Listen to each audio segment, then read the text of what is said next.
Bienvenido, Gustavo. Muchas gracias por acompañarnos en esta proyección virtual del rostro en la quimera. Es un gusto siempre tener la posibilidad de charlar con vos sobre tu cine y recibirte acá en este espacio virtual que tenemos ahora y que ojalá pronto sea una sala de nuevo. Y un Bueno, poco, muchas gracias, perdón, Ezequiel, muchas gracias por la invitación. En principio, es un gusto para mí siempre estar en la quimera de una forma u otra.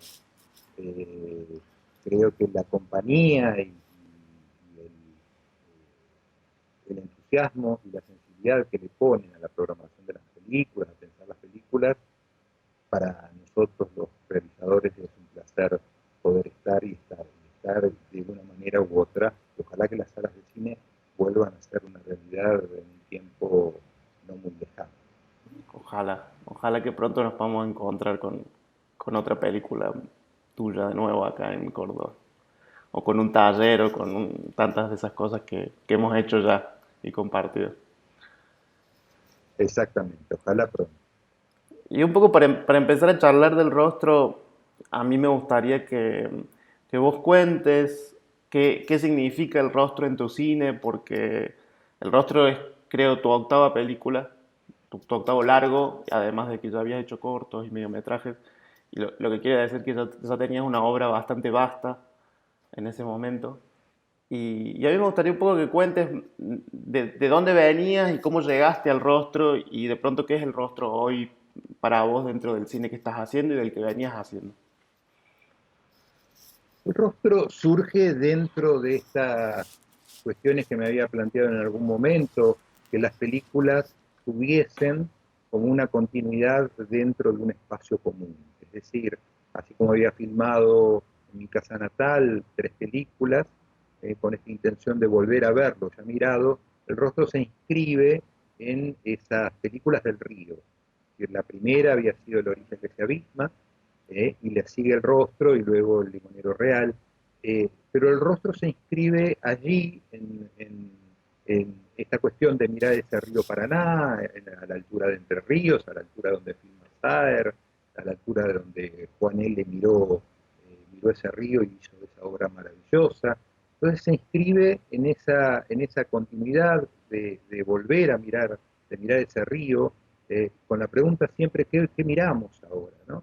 Y era el momento en esa continuidad de películas que me había planteado que empezaban a aparecer de algún modo en Orilla que se abisma en la película más abstracta de esa serie, y en el momento en que me había planteado como movimiento en relación a este conjunto, el momento que aparecían los personajes y el momento que aparecía cierta idea narrativa que organice. Y luego todo lo otro que nos interesaba trabajar, que era como una experiencia del tiempo, como una experiencia de la naturaleza, como una experiencia de, de los materiales como tales, ¿no? La película está filmada absolutamente en 16 milímetros y Super 8, entonces ahí se ordenaba en un conjunto de decisiones que para mí hoy El Rostro es una de las películas que más quiero, ¿no? Viste que uno no tiene ganas de ver sus películas ya prácticamente nunca más y ve fragmentitos, pero si elijo de las películas anteriores de ver un fragmentito, El Rostro es uno de las que más me gusta hacerlo, ¿no? Porque hay algo de cierta potencia que encuentro en el trabajo de todos, siempre es una experiencia colectiva, el cine y el trabajo de Luis Cámara en la fotografía y cámara, el trabajo de Schiaffino en la cámara en Super 8, el montaje de Mario, el trabajo de Abel, el sonido de Abel, digo, hay algo ahí en ese conjunto que creo que se reunieron con eficacia las sensibilidades de todos nosotros, ¿no? Y bueno, es interesante esto que decís porque yo creo sin duda que El Rostro es una película sobresaliente y que tiene como cierto, no sé, para mí como un cambio dentro de lo que vos venís haciendo a partir del rostro y del rostro en adelante. Y también, incluso cuando después volvés a filmar el río, es como que hay un eco en lo que haces después, que viene del rostro. Y a mí me interesaba un poco cómo organizaste la película, porque el rostro a priori parece una película no narrativa, entre comillas, aunque sí hay un aspecto narrativo que para mí está, y que siempre está jugando con esta idea o esta sensación de que algo podría ser una imagen documental o una imagen del pasado, o es una imagen, digámosle, ficcionalizada. Entonces, a mí me interesaba que cuentes un poco cómo es la metodología para llegar a hacer una película como El Rostro, porque también es muy particular, digamos, como película. Sí, bueno, en principio hay como tres o cuatro decisiones operativas, ¿no? Que están en el origen de la realización.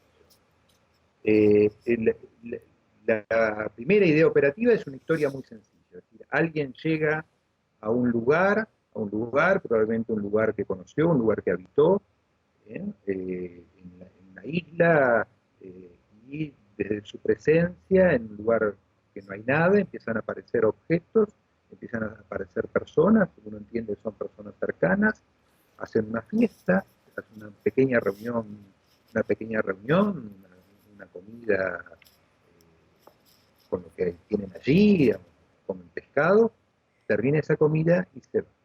Vamos, por un lado, esa primera línea narrativa, lineal, ¿no? Es decir, llega, están, aparecen las cosas, aparecen las personas van y vienen hasta que se quedan, celebran, se van. Es decir, por un lado, una línea muy clara, muy simple, lineal, que nos permitía trabajar ahí adentro con un tiempo que no sea lineal, ¿no? Un tiempo que no es lineal. Es decir, la estrategia era que en ese tiempo lineal nosotros íbamos permanentemente en un devenir temporal que no nos situara efectivamente en esa cronología, sino que puedan ser imágenes de la memoria, el presente y el pasado, un nuevo tiempo contenido en ese tiempo lineal. Por eso el trabajo con los materiales, ¿no es cierto? Nosotros teníamos un material de archivo, en 16, muy roto, y lo tomamos como el punto, como un núcleo. Entonces lo que buscábamos era filmar en 16, en Super 8, en 16 vencidos, de modo que nos acercáramos y nos alejáramos de ese material como en devenir temporal, como el río, como una especie de fluctuación temporal, pero a partir estrictamente de lo que los materiales provocan sensiblemente, ¿no? Entonces hay como todo un trabajo de la percepción a partir de esos materiales, a partir del registro, efectivamente, que nos daban esta cuestión de que en ese tiempo lineal, en ese tiempo cronológico, trabajar con una percepción del tiempo que iba y venía y no termina nunca de situarse en un lugar, ¿no? Y después mirar siempre cosas muy concretas, un perro, chicos bañándose en el agua. Yo la volví a ver la película hace muy poco, ¿no? Y hay ese momento en que los chicos se bañan en el agua, me parece uno de los momentos más bellos, ¿no? Como que si ese personaje, ¿no? Yo pensaba, hiciera todo ese viaje para bañarse en ese río como un niño, ¿no? De algún modo eso era, en ese movimiento temporal es donde pensábamos la película. Y ahora que hablabas del personaje, ¿cómo llegaste, o por qué elegiste a Gustavo Henekens como el personaje principal? Porque para mí hay algo muy potente en su presencia, a la vez de que podría ser un extranjero por cómo es físicamente o algo, en su manera de moverse y en su manera de evitar el paisaje, tiene algo, nada, muy natural, muy propio, como si fuera alguien que estuvo siempre al borde de ese río. Entonces me da Claro, curiosidad saber más, digamos, cómo lo elegiste, cómo trabajabas con él. Gustavo es un amigo de hace muchos años, es muy particular la relación porque Gustavo fue profesor mío de montaje en la ENER, eh, nos hicimos muy amigos. Gustavo digamos, no nació, pero es de Entre Ríos, vivió en Entre Ríos mucho, muchos años, prácticamente su infancia. Entonces había algo natural en la presencia de ese río, y lo que yo encontraba en Gustavo, algo en su mirada, en su cuerpo, en su rostro, efectivamente esto que puede ser un extranjero, pero que tiene una potencia, la presencia física de Gustavo es como muy, muy grande, para mí era muy grande, y me parecía que era el ideal. Y luego pasó algo muy particular, que Gustavo me mandó una circunstancia con su padre, una anécdota muy particular, que hacía mucho que no lo veía, y tenía dos o tres fotos de su padre, que me las mandó, eran negativos o diapositivas, no me acuerdo, y en las tres su padre era como una figura borrosa, prácticamente no había imagen. Y había algo ahí en todo eso que para mí terminaba de cerrar esta elección. Gustavo no es actor, por otro lado, y esto le daba como una especie de naturalidad, ¿no? En ese estar. Y bueno, creo que fue un enorme placer trabajar con Gustavo Fenech. Y vos antes hablabas de lo que cada persona en el rostro había como aportado al proceso creativo de la película. Y me interesaba saber un poco cómo trabajas vos como director para organizar un equipo, porque te conozco hace tiempo, sé que no sos una persona que está como metida técnicamente o que se mete demasiado específicamente en lo que hace cada uno, pero a la vez tenés una forma de trabajar en la que hay una organización muy clara de cómo aportar a la película y desde dónde. Entonces me interesaba que cuentes un poco acerca de eso. Sí, trabajo normalmente con lo que llamo un principio poético, ¿no? Es decir, un elemento organizador que nos permita o permita a las distintas áreas tener un lugar común para pensar, pero a su vez que sea creativo para las áreas. Porque yo no sabría pensar realmente el sonido, etc. Pero hay un lugar, una base común, que acá, por ejemplo, esta historia que te conté, estas ideas de trabajar con el tiempo, y luego un principio rector que nos organiza la tarea, y que nos permite pensar y que luego desemboca en puntos muy concretos. Por ejemplo, desde la cámara, Luis tenía que trabajar siempre pensando de manera documental. Es decir, los fragmentos que veíamos eran como los fragmentos que teníamos pensado en esos archivos, que teníamos mirado en esos archivos. Se filma un perro, se filma un pedazo de río, se filman los árboles, se filma, ¿no? Y cada plano era como una mirada nueva eh, sobre el mundo, ¿no? Una mirada inocente, entre interrogación, sobre el mundo. El montaje tenía que dar cuenta de esto que nos interesaba, que era el trabajo sobre el tiempo, ¿no? Mario entendía que tenía que armar ese devenir como un río vinculado a esta percepción en el tiempo, y Abel tenía que profundizar esto en el sonido, ¿no? Es decir, no tenía que haber una coincidencia, porque mucho de esta percepción del tiempo que se quiebra como naturalistamente el tiempo presente, tiene que ver mucho con la acción del sonido, que a veces coincide y a veces se aparta de lo que estamos viendo. Es decir, no nos coloca el sonido en una percepción absolutamente naturalizada. Hay una incomodidad permanentemente que el sonido se desfasa, no se desfasa porque alguien habla y lo escucha después, sino simplemente por lo que se ve y lo que se escucha, ¿no? Bueno, Abel hizo un trabajo magistral en la película. eh, Abel, pobre Abel, el trabajo, digamos, esta había sido la segunda, pero luego hubo una más, que fue Sol en el patio vacío, que Abel empieza a trabajar el sonido con una película absolutamente editada, pero absolutamente muda. Es decir, donde no hay un solo sonido. Es decir, Abel trabaja desde el silencio, ¿no es cierto? Grabó muchas imágenes, grabó imágenes, pero empieza a trabajar desde el silencio. Y el trabajo de Abel, de todos, me parece que es maravilloso.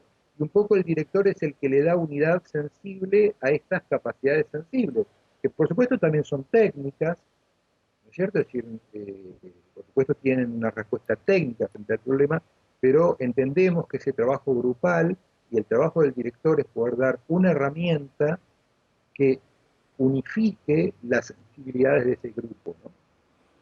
Claro. Y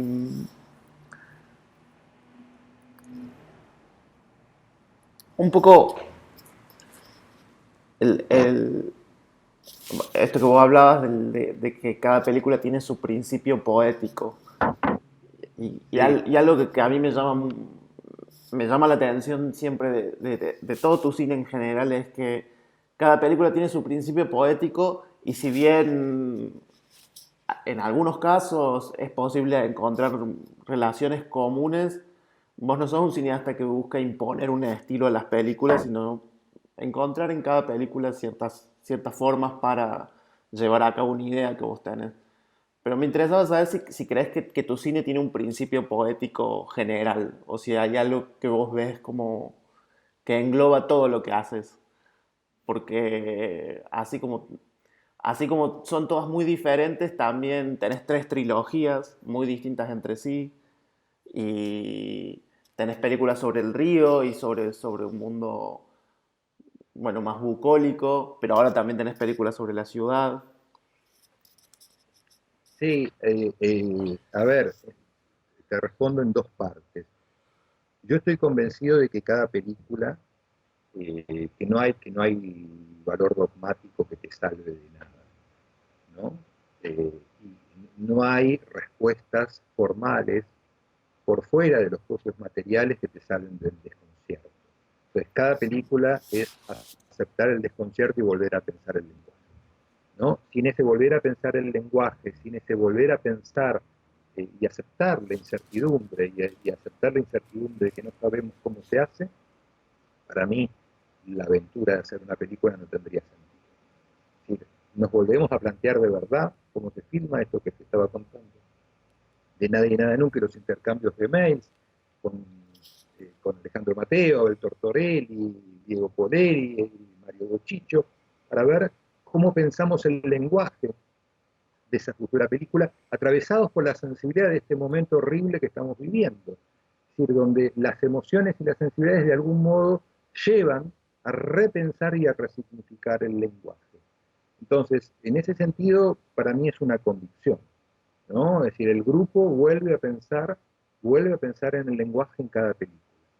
Por otro lado, eh, es probable que uno tenga sus opciones, ¿no? Y que haya como ciertas recurrencias, ciertas cuestiones que perturban, cuestiones que a uno les interesa, y que uno pueda encontrar en el conjunto de las películas elementos comunes, ¿no es cierto? Elementos, qué sé yo, o núcleos, por ejemplo, esto de volver a mirar un espacio, ¿no? Y volver a verlo, uno lo puede encontrar de manera diferente, qué sé yo, para mí no se cierra, La Deuda es una película de la ciudad, pero para mí es como terrible que sea una, entonces en el plan es que sean tres películas de la ciudad, ¿cierto? Sí. Hay algo como necesidad de volver a mirar espacios ya vistos para volver a resignificarlos, ¿no? Convencidos en esto de que nos dejó como enseñanza Juan L., es decir, que, que los, que los que la mirada puede volver inagotable un mismo territorio, ¿no es cierto? Es decir, que el mundo es infinito y es inagotable en su percepción. Entonces, convencido de estas experiencias, el cine de algún modo que hago, que pienso, o que pensamos, obedece a esto y con algunos núcleos. Ese, o la idea de experiencia, como, ¿no? Es decir, cómo el cine es capaz de contener una experiencia, no una experiencia biográfica, sino una experiencia sensible. Esto, de nuevo, lo que te decía recién en relación a Nadie y Nada Nunca, es decir, si vamos a filmar Nadie y Nada Nunca, no podemos no atravesarlo por la experiencia que estamos viviendo, si es posible, si no habría que hacer otra película. Entonces, esos elementos probablemente uno los puede ir como rastreando y encontrando como obsesiones y como metodologías de trabajo también. Y, por ejemplo, en el caso del rostro, porque digamos, después del rostro, vos hiciste dos películas más en el río. Hiciste El Limonero Sí, Real y El Día sí. Nuevo, y antes del rostro habías hecho La vida que se abisma. Y que a la hora de pensar, digamos, este revisitar un lugar, vos desde un primer momento en que llegás al río tenías en mente hacer cuatro películas y habías como ya más o menos segmentado de qué tenías ganas de explorar dentro del lenguaje en cada una, o es algo que se va dando en el proceso de construcción de la primera película y de la segunda. O sea, ¿cómo planificas estas trilogías o tetralogías, o cuánto tiempo te quedas en un espacio para moverte en otro? Bueno, en principio el plan eran tres. Sí, había un plan que eran tres. Que probablemente no sabía, poniendo yo en la deuda, y en la ciudad sé que son tres, pero no sé exactamente qué es lo que sigue. Pero sé que son tres y a veces sé un movimiento. Por ejemplo, yo sabía en este ciclo del río que el movimiento era desde la abstracción a la historia, ¿no? Que era el movimiento contrario al ciclo de la casa. El ciclo de la casa empieza con una película donde hay personajes y hay cierta historia y termina en la casa, que es la película más abstracta de ese movimiento. El movimiento planteado para el río era al revés, plantear una película más abstracta, que es La orilla que se abisma, seguir en el rostro donde aparecen los personajes y terminar en El limonero real, que creo que no sabía, pero que sabía que tenía que hacer así el movimiento, terminar con una película donde hubiese personajes, historia y palabra. Ese movimiento estuvo planificado desde el principio. La arista, porque bueno, los planes están para desobedecerlos, ¿no es cierto? Si no, es terrible. El día nuevo es como una especie de deriva de ese plan ante el conocimiento de quién fue nuestro guía en el rostro, que es don Héctor Maldonado, que aparece en la película, pero que fue fundamentalmente nuestro guía. Entonces, el conocimiento y la cercanía con don Héctor eh, nos llevó a pensar el día nuevo. Y roto el plan, ¿por qué no hacer Nadie nada nunca, otra película del río donde la trilogía está rota y donde se puede instalar de pronto otra trilogía sobre películas de Saer que podrían terminar en glosa? Entonces, los planes son como planes y luego también están las derivas sobre los planes. Es como el río y el delta. Algo así. Y ahora justo que hablabas de SAR y de la adaptación del Limonero y de Nadie Nada Nunca, que es la próxima adaptación que vas a hacer, ¿para vos cambia algo la escala de producción de una película a otra en tu manera de pensar o ejecutar tu proceso creativo? Porque, digamos, por ejemplo, El Rostro es una película hecha entre muy poca gente, en un equipo muy chiquitito, y creo que El Día Nuevo es también muy similar. Y por ejemplo, El Limonero Real es una película con otro tipo de envergadura en términos de producción. ¿Y cómo afecta eso tu manera de repensar el lenguaje? ¿O no hay una relación directa? Sí, la hay. Sí, la hay porque creo que tiene que haber equilibrios entre los planteos y las posibilidades de producción. Sin esos equilibrios lo que uno busca se vuelve inconsistente. Por ejemplo, hay una diferencia sustancial entre el rostro y el limonero de producción porque también de planteo. ¿En qué sentido?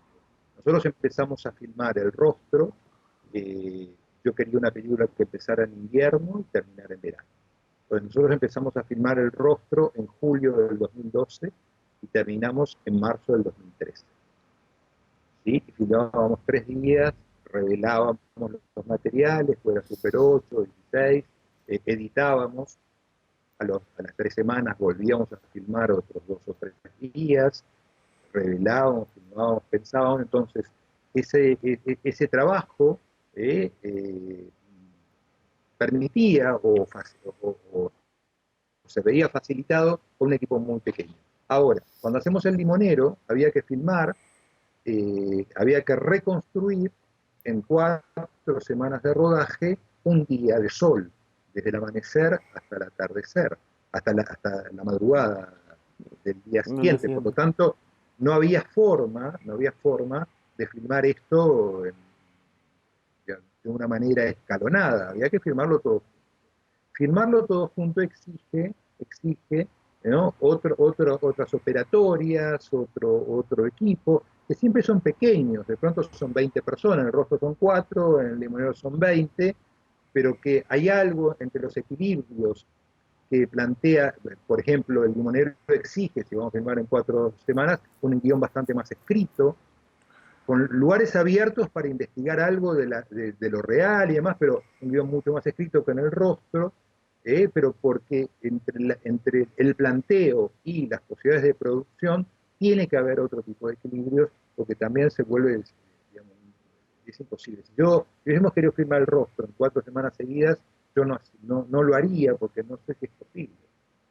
Y sentís que en ese sentido películas como El Rostro te dan mayor libertad para derivar y experimentar, o solamente lo planteas en distintos términos en relación a la organización y a... No, es probable decir, a ver, lo que llamamos experimentación para mí está ligado al propio proyecto, ¿no es cierto? Es decir, no es la experimentación como una búsqueda formal por sí misma, ¿no? Para mí lo que llamamos experimentación está ligado a las necesidades que plantea el propio material como búsqueda sensible, como búsqueda de lenguaje. Entiendo lo que decís, que de pronto en una película como La Deuda, donde interviene el intestante, que el deseo y demás, uno queda, vamos a usar la palabra, condicionado eh, a filmar de una determinada manera. Yo no lo sentía así, la verdad. Yo hice La Deuda pensando cómo creía que tenía que ser la deuda, ¿no? Eh, y en El Limonero lo mismo. No, es cierto que son distintos en cuanto hay más historia, pero ya el proyecto es distinto, digamos. En la deuda hay historia, hay personajes construidos, hay como relaciones entre los personajes, que es muy distinta a la búsqueda del rostro o de la orilla que se abisma. Entonces las libertades son las libertades dentro de las necesidades del proyecto. Si no se vuelve como no joven, porque la juventud está justamente en poder resignificar todo el tiempo o algo así, sino adolescente, ¿viste? Esta cosa formal por sí misma no me parece, ya estoy grande para pensar de esa manera. Después puede salir la película más extraña o lo que quieras, pero en principio es como respuesta a las necesidades de los materiales. Si no, empezar al revés, no, creo que no. Bueno, creo que has hecho un... Nada, nos has contado mucho sobre El Rostro y que esa era mi última pregunta.